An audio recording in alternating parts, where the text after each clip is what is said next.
ஓம் ஸ்ரீ குருப்பியோ நமக. குரு பிரம்மா குரு விஷ்ணு குரு தேவோ மகேஸ்வரகாத். குரு சாட்சாத் பரபிரம்மா தஸ்மை ஸ்ரீ குரவே நமக.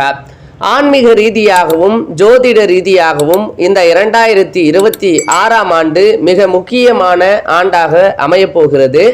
இந்த ஆண்டின் நிகழப்போகும் குரு பெயர்ச்சி 2026 அனைத்து ராசிகளிலும் மிக பெரிய மாற்றங்களை ஏற்படுத்த உள்ளது. நவ கிரகங்களின் சுபகிரகமான குரு பகவான் மிதுனம் ராசியிலிருந்து கடகம் ராசிக்கு இடம்பெயர உள்ளார். கடகம் குரு பகவான் என்பதால் உச்ச வீடு என்பதால் இந்த பெயர்ச்சி பலருக்கும் ராஜயோகத்தை வழங்கப் போகிறது. எந்த ஒரு காரியமாக இருந்தாலும் அக்காரியத்தை மிகவும் எளிதில் செய்து முடிக்கக்கூடிய அன்பிற்கினிய ரிஷபராசி அன்பர்களுக்கு ஒரு முக்கிய மாற்றத்தை ஏற்படுத்தும் ஆண்டாக இந்த 2026 ஜூன் மாதத்திற்கு பிறகு அமையப்போகிறது. குறிப்பாக குரு பகவானின் பெயர்ச்சி பலன்கள் உங்கள் ராசிக்கு மிகவும் அருமையான பலாபலன்களை தர இருக்கிறது.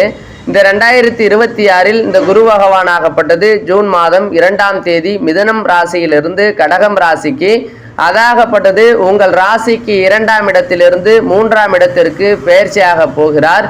இந்த ஆண்டின் தொடக்கத்தில் குரு பகவான் உங்கள் ராசிக்கு 2ஆம் இடத்தில் இருந்ததால் பொருளாதார நிலை சிறப்பாக இருந்தது. ஜூன் மாதத்திற்கு பிறகு குரு பகவான் 3ஆம் இடத்திற்கு செல்வதால் உங்கள் முயற்சிகளில் வேகம் கூடும், தைரியம் மற்றும் தன்னம்பிக்கை அதிகரிக்கும், இளைய சகோதர வழி உறவுகள் மேம்படும், பணி உயர்வு சார்ந்த விடயங்களில் அதிக முன்னேற்றங்கள் கொடுக்கும். குறிப்பாக வேலையில் இருப்பவர்களுக்கு இடமாற்றத்துடன் கூடிய பதவி உயர்வு கிடைக்க வாய்ப்புகள் அதிகம் இருக்கிறது.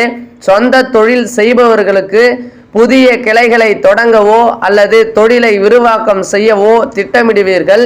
3ஆம் இடத்து குரு பகவான் என்பதால் எதையும் ஒரு முறைக்கு இருமுறை போராடி பெற வேண்டியிருக்கும். ஆனால் வெற்றி நிச்சயம், கட்டாயம், கண்டிப்பாக. ஆண்டின் முற்பாதியில் பணப்புழக்கம் சரளமாக இருக்கும், சேமிப்பு உயரும், பிற்பாதியில் சுப செலவுகள் அதாகப்பட்டது வண்டி வாகனம் மண் மனை வாங்க அதிக வாய்ப்புகள் இருக்கும். குறிப்பாக இடமாற்றம் நேரிடும், பயணம் அதிகம் ஏற்பட வாய்ப்புகள் இருக்கிறது. உடன் பிறந்தவர்களின் திருமணம் கைகூடுவதற்கான சூழ்நிலைகள் உருவாக்கி தரும். குறிப்பாக கொடுக்கல் வாங்கலில் ஜூன் மாதத்திற்கு பிறகு சற்று எச்சரிக்கையாக இருப்பது நல்லது. குடும்பத்தில் மகிழ்ச்சி நிலவும், தடைவிட்டு வந்த சுபகாரியங்கள் கைகூடும், சுற்றுலா அல்லது ஆன்மீக பயணங்கள் செல்ல நேரிடும். உறவினர்களுக்கிடையே இருந்து வந்த மனக்கசப்புகள் நீங்கி மனதில் ஒரு ஒற்றுமை பலப்படும். மாணவர்களுக்கு இது ஒரு பொற்காலம். உயர்கல்விக்காக வெளிநாடு அல்லது வெளி மாநிலம் செல்ல விரும்புபவர்களின் எண்ணம் நிறைவேறும். போட்டித் தேர்வுகளில் கடின உழைப்புக்கேற்ற பலன் கிடைக்கும்.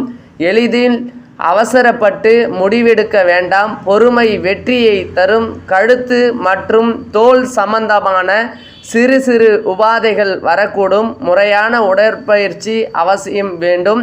குறிப்பாக வழிபாடு மற்றும் பரிகாரம் என்னவென்றால் வியாழக்கிழமைகளில் தட்சிணாமூர்த்திக்கு மஞ்சள் மலர்களால் அர்ச்சனை செய்வதும், ஏழை மாணவர்களுக்கு கல்விக்கு உதவுவதும் மற்றும் குரு பகவான் வியாழக்கிழமை தோறும் கொண்டகடலை படைத்து தானம் கொடுப்பதும் மிகவும் சிறந்ததான பலாபலன்களை பரிகாரங்களும் தரும். நன்றி, வணக்கம், நற்பவி.